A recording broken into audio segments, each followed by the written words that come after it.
Buenos días, iglesia, y bienvenido a toda la gente que nos están viendo acá a través de Facebook Live. Me llamo Pablo Vidal, estamos con ustedes desde The Prayer House Church acá en Toronto, Canadá. Y ahora, mira, hemos estado haciendo, mira, me he dado cuenta que tenemos este hábito de como haciendo series no intencionales. Si yo tuviera que poner un título sobre esta serie sería Entendiendo a Jesús. O sea, no solamente aprendiendo, no solamente escuchando, wow, qué lindas historias, sino entender por qué dijo y hizo las cosas que hizo. Y hay muchos detalles que, sinceramente, se pierde cuando, por ejemplo, cuando todo tu conocimiento de la Biblia viene, por ejemplo, de películas o series. No hay nada malo con eso, pero no hay nada malo con viendo películas o series sobre Jesús, pero hay demasiada gente que, sí, yo sé que Jesús hizo esto y el otro porque yo lo vi en la película, yo lo vi en la serie. Y mucha gente, por consiguiente, no dice, no tengo que leer la Biblia porque ya sé lo que pasa. Hay cosas y hay detalles, un montón de cosas, ya han notado el patrón, hay cosas que se pierde, no solamente si no lo lees, sino también si no lo lees bajo el contexto. Hay cosas que se pierden en la traducción, por ejemplo, entonces hay que investigar. Y han visto que uso muchas palabras en hebreo, por ejemplo, para dar como un significado más profundo aún. Y mira, hemos estado viendo muchos de los milagros de Jesús, ¿sí o no? La manera como interactuaba con la gente y el significado de eso. Y hasta ahora me di cuenta que no les he dado la profecía en el Antiguo Testamento que habla sobre de que cuando el Mesías viene, Él va a hacer esta serie de milagros. Ahora, sí, más o menos tenemos Isaías 61, los que se acuerdan, fue la primera vez que Jesús dijo públicamente de que Él era el Mesías. Esa vez en la sinagoga, eso viene de Lucas capítulo 4, ¿se acuerdan de esa prédica? Y casi lo tiran de un barranco. Porque él dijo, el día de hoy se ha cumplido esta palabra. Para los que no se acuerdan de esa profecía, él dijo, el Espíritu de Dios está sobre mí porque Él me ha ungido. Cuando lees eso en el hebreo, la palabra Meshiach, que en español es Mesías, significa el ungido, específicamente el ungido de Dios.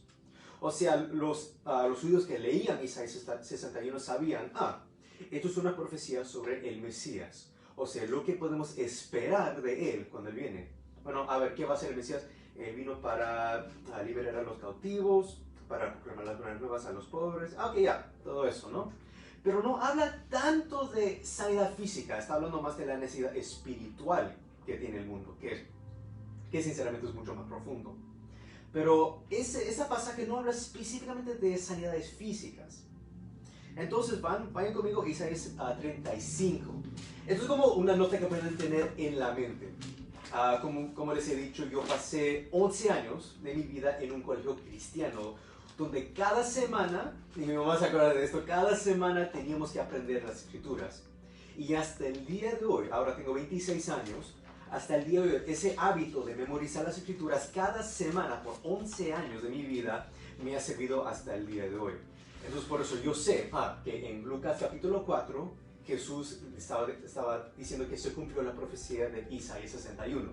Ya no lo tengo que apuntar porque ya se ha quedado en mi mente por haberlo escuchado y leído tantas veces. Yo quiero que también ustedes experimenten lo mismo, para que también, obviamente es importante tener una Biblia, pero en caso cuando no lo tengan, que lo tengan acá. Entonces ya saben que una de las profecías del Mesías es el Isaías 61, y acá yo quiero que aprendan esto. Isaías 35, esto es una esperanza, esto es un mensaje de esperanza que Dios da al pueblo judío. Empezando, mira, esta es la parte que yo quiero que se enfoquen, de los versículos 4 al 6. Dios hablando a Isaías dice, digan, yo quiero que tú, como mi profeta, digan a los de corazón tímido, esfuérzanse, no teman, pues su Dios viene con venganza. Ahora, eso me llamó la atención la primera vez que leí eso. Igual en inglés dice, the Lord comes with vengeance, venganza. Ay, qué feo, ¿no? Pero ¿de qué tipo de venganza está hablando? La retribución vendrá del Dios mismo y Él los salvará. Qué alivio, ¿no? Porque yo pensé que estaba diciendo venganza contra la gente, contra el mundo. No está hablando de eso. La venganza de Dios en este contexto es contra la maldición del pecado y la muerte que ha afectado a toda la humanidad. Por eso está diciendo, Él viene con venganza con el propósito de salvar a su gente. Ahora versículo 5. O sea, mira, ya está diciendo que el mismo Dios va a venir.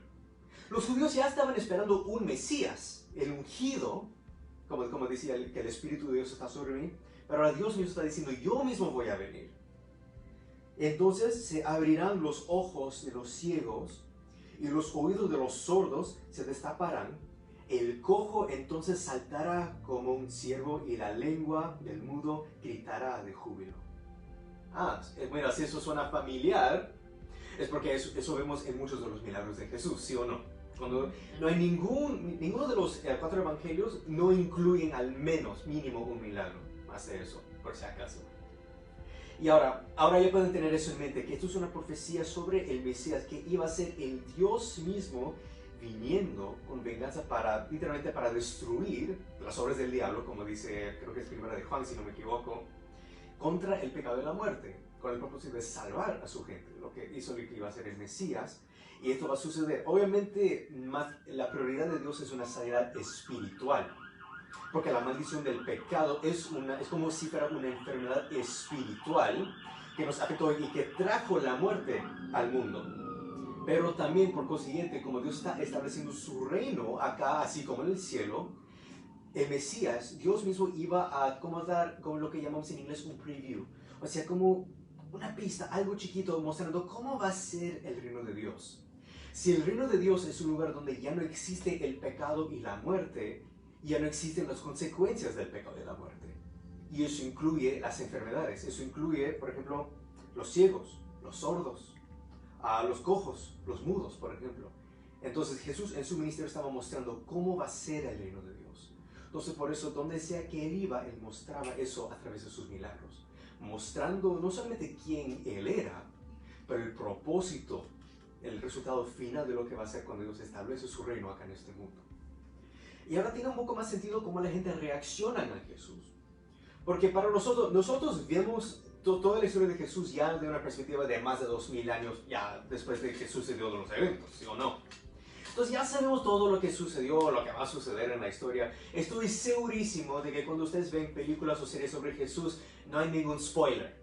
Ustedes ya saben lo que va a suceder, ¿sí o no? Entonces, vamos ahora a regresar a los evangelios. Mira, una de las películas, y mis padres se acuerdan de esto, desde que yo tenía 1, 2, 3 años, me encantaba esa película que salió en el año 1979, que simplemente se llama Jesús. Hasta el día, yo estoy segurísimo que ustedes han visto quizás clips, o lo han visto completo en YouTube quizás, que más que todo, toma la historia de Jesús del Evangelio de San Lucas, pero se nota de vez en cuando que toman historias de otros evangelios también. Porque sí, lo tengo que incluir. Qué pena que Lucas no lo incluyó, pero vamos a ponerlo en esta película. Y la película es muy larga. No me acuerdo, creo que es 3, 4 horas por ahí. 3 horas y media. 3 horas y media, sí. Pero me acuerdo que me encantaba. Y yo encima lo veía en español. Teníamos, yo vi en el Guinness World Records, o sea, el libro de los récords mundiales, es la película más traducida en toda la historia humana. Creo que, si no me equivoco, lo habían traducido en 110 idiomas mundialmente. Porque es muy bueno, y también hasta la parte cuando muestran que Jesús muere no es tan violento como la pasión de Cristo, por ejemplo. O sea, es apropiado para que también los niños lo puedan ver sin asustarse tanto. Pero me acuerdo que en esa película mostraban obviamente mostró un montón de los milagros de Jesús, y mostró la historia de este ciego llamado Bartimeo. Quizás algunos de ustedes han escuchado ese nombre. Y su historia no se encuentra en Lucas. Esa es una de las historias que sacaron del Evangelio de San Marcos. Vayan conmigo a Marcos capítulo 10, por favor. Y me acuerdo que incluso muchos años atrás, yo tenía que 4 o 5 años atrás, en una iglesia que asistíamos en esa época, cantaban una canción sobre Bartimeo. No sé si mis padres se acordarán de eso. Entonces, mira, esto es un ejemplo de que de niño yo asumí que yo conocía la historia de Bartimeo simplemente por el hecho, yo lo vi en la película. Y mira, como les digo, nada malo en ver películas y series sobre Jesús, pero es mucho mejor leer lo que dice la Biblia. Y si todavía no hay algo que entienden, bueno, vamos a investigar el contexto histórico, el idioma original, porque hay muchas cosas que se pierden, obviamente. Entonces, Marcos capítulo 10, su historia empieza en el versículo 46.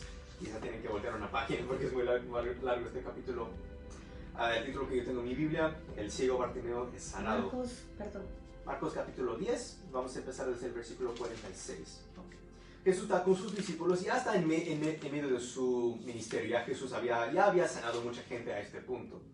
Entonces llegaron a la ciudad de Jericó, y cuando él salía de Jericó con sus discípulos, todos estaban en un grupo, y una gran multitud, creo que ya se han dado cuenta de que ya varias veces cuando Jesús está haciendo un milagro hay mucha gente alrededor de él.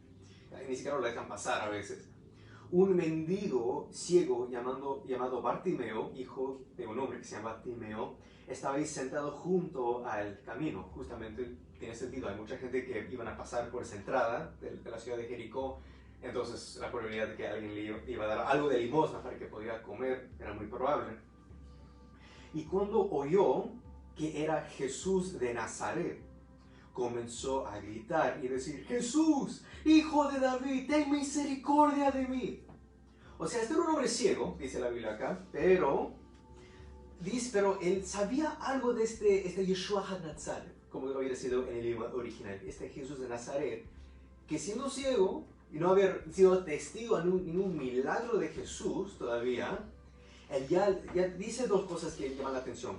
Llama a Jesús el hijo de David, Meshiach ben David en el hebreo original, ten misericordia de mí. Y como lo estaba gritando, dice, muchos lo reprendían para que se caiga. Oye, cállate, viejo. Pero él gritaba más fuerte aún, hijo de David, ten misericordia de mí. Ahí recién Jesús en el 49 se detuvo y dijo, llámelo, tráelo a mí. Llamaron al ciego diciéndole, anímate. O sea, Jesús ya te escuchó, te quiere que vayas a él. Levántate, que te llama. Esto es algo que no me di cuenta hace muchos años atrás. Arrojando su manto, se levantó de un salto y fue a Jesús. Esa parte me llamó la atención, arrojó su manto. Entonces hice un poco de research. ¿Para qué tuvo que incluir este detalle Marcos en este caso? ¿Qué importa? ¿Qué importa su manto? Levántate nomás, ándate a Jesús para que reciba tu sanidad. Haciendo un poco de research, como decimos en inglés, una búsqueda del contexto histórico, los que eran mendigos en esta época tenían que vestirse con un manto específico, que es el mismo manto que los judíos usaban cuando estaban de luto. No sé cuántos se acordarán de la historia de Esther, de que cuando el rey Asuero hizo ese mandato de que todos los judíos en esta fecha específica, todos iban a ser asesinados, eliminados completamente, que Mardoqueo, que era el primo de Esther, él se puso este saco, y todos los judíos también estaban de luto y clamando a Dios por misericordia. Lo mismo sucedió en la historia de Jonás. ¿Se acuerdan que él se fue a Nínive después de todo ese episodio con el pez? Y que él proclamó, si ustedes no se arrepienten, en 40 días Dios va a destruir esta ciudad.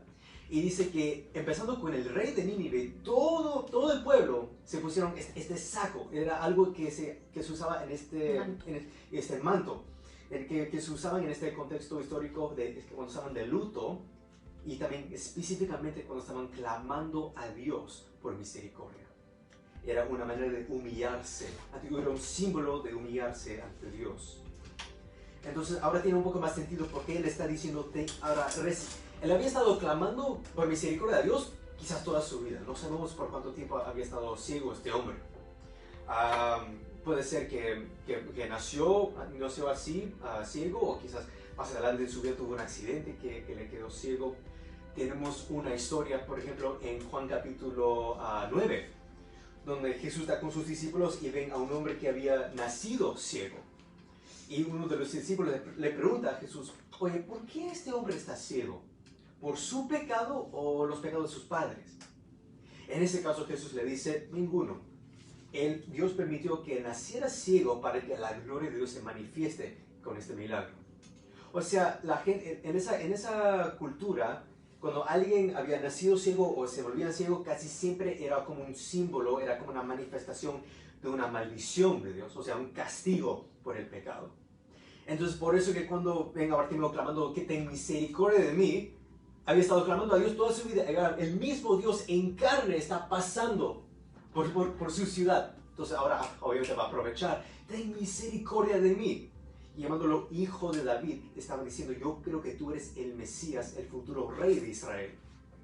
De lo cual, por eso les hice leer primero Isaías 35. Cuando Dios viene, Él va a restaurar la vista a los ciegos. Entonces, por eso gritaba. Pero la gente tenía esta actitud, en vez de, oh, sí, se me sigue, vamos, te lo traigo, ¿no? Decían, oye, cállate. ¿Por qué? Porque en su cultura decían, si tú estás ciego, es porque tú cometiste un gran pecado, quizá tus padres cometieron un pecado. No eres digno de que, mira, si realmente esto es Dios caminando con nosotros, no eres digno de recibir sanidad de Él. Pero Él los ignoraba y dice que gritaba más fuerte aún, hijo de David, ten misericordia de mí. Hasta que le llamó la atención a Jesús y dijo, tráigalo a mí. Ay, mira, ahí recién, nota cómo cambia la actitud de la gente. Primero le están diciendo, oye, cállate. Pero cuando Jesús lo llama, dice, lo llamaron al ciego diciendo, oh, anímate, levántate, que te está llamando. ¿Really? Recién Jesús dice, ahora sí, ya, tráelo a mí. Sí. ¿Cómo son la gente, no? Pero dice, arrojando su manto. O sea, mira, todavía no había recibido su sanidad. Tenemos el caso, por ejemplo, del paralítico, que cuando Jesús le dijo, agarra tu cama y levántate, él se levantó primero, después levantó. Pero este hombre ya estaba diciendo de una vez, antes de recibir su sanidad, estaba diciendo, ya no voy a ser un mendigo, ya no estoy bajo maldición, porque este hombre que es Dios me va a sanar. Eso es un detalle que nunca me había dado cuenta. Por eso Marcos lo tiene que incluir en su evangelio. En el versículo 50, arrojando su manto, se levantó de un salto y se fue a Jesús. Obviamente, seguro que la gente le tenía que guiar un poco. Y dirigiéndose a él, Jesús le preguntó, ahí sí lo muestra en la película, que lo agarra así de la cara, para así, ya, estás aquí. Dice, ¿qué deseas que yo haga por ti? Ahora, obviamente que estás viendo la película, oh, qué lindo, ¿no? Pero de vez en cuando tenemos que leer la Biblia con unos ojos, con una perspectiva de alguien que lo está leyendo por la primera vez, que no cree en Jesús. Sí, mira, este hombre ciego que acaba de decir, ten misericordia de mí, es un mendigo ciego y está básicamente diciendo, yo creo que tú me puedes sanar, ¿no? ¿Qué pregunta tan tonta? Jesús decía, ¿qué quieres que yo haga por ti? Oh, que me des un Ferrari. Obviamente que me restaures la vista. Lo mismo sucedió en otra parte. En Juan capítulo 5, Jesús va con sus discípulos a una piscina de Bethsaida,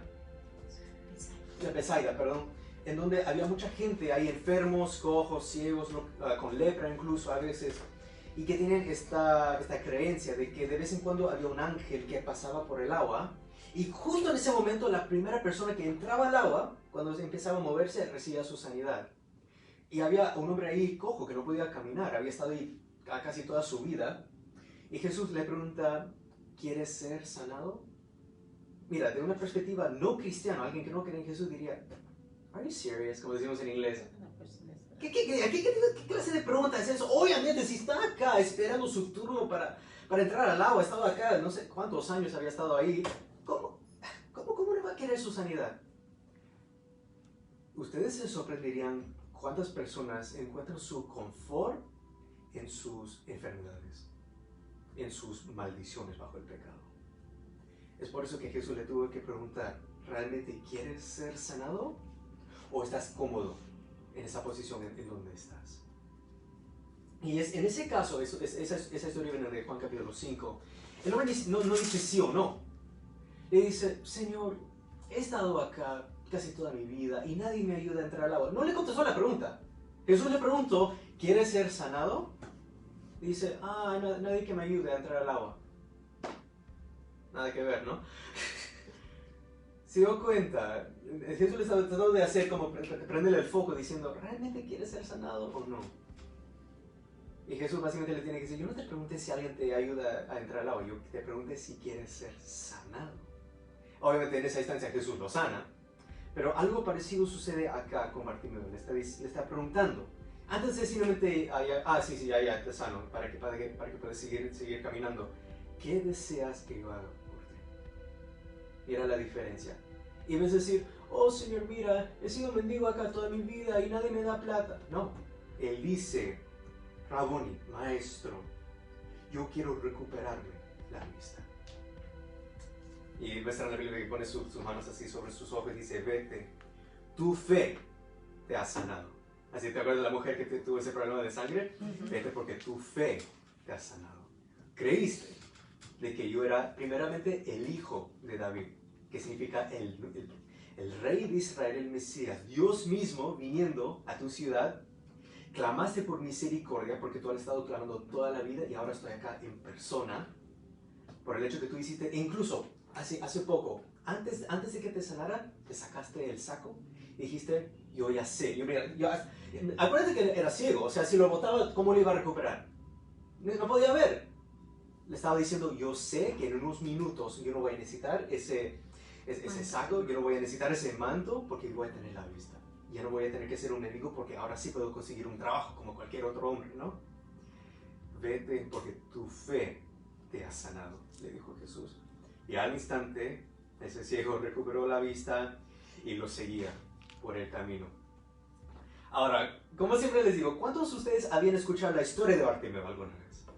Sí, es muy común, como les decía, hasta incluso en la iglesia había una canción que cantábamos los domingos. Pero ¿cuántos de ustedes entendían la historia, como les acabo de explicar? Era la diferencia de conocer una historia, conocer las obras y los dichos de Jesús y entenderlos. Todo ese contexto. Y hasta a veces es muy fácil, como les dije, es muy fácil simplemente ver algo en la tele y decir, ya, yo sé la historia. No. Tienen que investigar y hasta te hace decir, wow, mira qué increíble es esto. Por eso, hasta mira, más de 2000 años después, tenemos estas historias. Esta gente invirtieron su plata para comprar la tinta y el papiro para escribir no solamente estas historias, pero con estos detalles mostrando quién es Jesús. ¿Quién es este Mesías específicamente? ¿Qué vino a hacer? ¿Y qué va a hacer en el futuro cuando Él establece su reino sobre este mundo? Obviamente la lección que nosotros tomamos de la historia de Bartimeo es eso. ¿Qué creyó él? ¿Quién era Jesús? Porque dice que su fe fue lo que lo sanó. Su fe creyendo quién era Jesús. Y no le importaba que la gente estaba diciendo básicamente tú no eres digno de Él. No solamente tuvo fe de que Jesús lo podía sanar, tuvo fe de que Jesús siendo Dios iba a tener piedad y misericordia de Él. Y hasta parar en el camino, cuando había mucha gente ahí, sabía, yo conozco quién es mi Dios, yo conozco mi Adonai. Si yo le pido misericordia, Él me lo va a dar. Si yo le pido sanidad, si le digo, Señor, yo quiero que tú me recuperes la vista, Él lo va a hacer. Porque mi Dios me ama y Él no me ha abandonado hasta ahora. Es increíble, ¿no? Entonces tomamos esa lección, pero también nosotros, quizás nosotros no somos ciegos físicamente, pero se acuerdan de que la profecía de Isaías 61 se trataba de que el Mesías iba a sanar una enfermedad que era mucho más serio, mucho más profundo, mucho más importante que cualquier enfermedad o condición física, ¿no? La maldición del pecado y la muerte. Todo lo demás, cualquier manifestación física que tenemos en este mundo tiene su raíz en eso, en el pecado y la muerte. Es por eso que siempre predicamos un evangelio de arrepentimiento. Donde estén ustedes en este momento, tomen esta oportunidad como Bartimeo, con confianza, no con temor, sino con confianza y con fe, arrojarse su manto, espiritualmente hablando. Ese que representa el luto de la maldición del pecado y la muerte, y gritar a Dios, clamar, Señor Dios, Adonai, Jesús, ten misericordia de mí, un pecador o pecadora. Y donde sea que estén ustedes, yo sé que Jesús también vio a este hombre y no sabemos por qué estaba así. No sabemos por qué era un mendigo ciego. Puede ser como la otra ocasión. Quizás fue por un pecado que él cometió. O quizás por el pecado de sus padres. No sabemos, pero igual Jesús vio la fe en su corazón, diciendo, ten misericordia de mí, Adonai, mi Dios. Yo quiero que tú me sanes. Quizás nosotros no tenemos una enfermedad física, quizás nosotros no somos ciegos físicamente, pero dice la Escritura que antes de Cristo todos íbamos en las tinieblas. Pero los que andaban en las tinieblas ahora han visto una gran luz. Y esa luz alumbra en medio de las tinieblas. Y las tinieblas jamás lo vencerán. Y esa luz se llama Jesucristo. Por eso ven ante Él y dile: Señor, ten piedad, ten misericordia de mí, pecador, pecadora. Yo confieso con mi boca de que Jesucristo es el Señor, que murió en la cruz por mis pecados y al tercer día resucitó de entre los muertos para darme vida eterna. Espíritu Santo, el mismo Espíritu que ungió a Jesús, que lo hizo el Mesías, y el que tú hagas de mí un pequeño Mesías, que cuando la gente vea a mí, también puedan ver la luz que tú traes en medio de la oscuridad, para que mi luz también brille ante los ojos de los hombres, pero no por mi gloria, sino para que glorifiquen a mi Padre que está en el cielo. Gracias, Dios. Y les bendigo a todos ustedes en el nombre del Padre, del Hijo y del Espíritu Santo. Amén.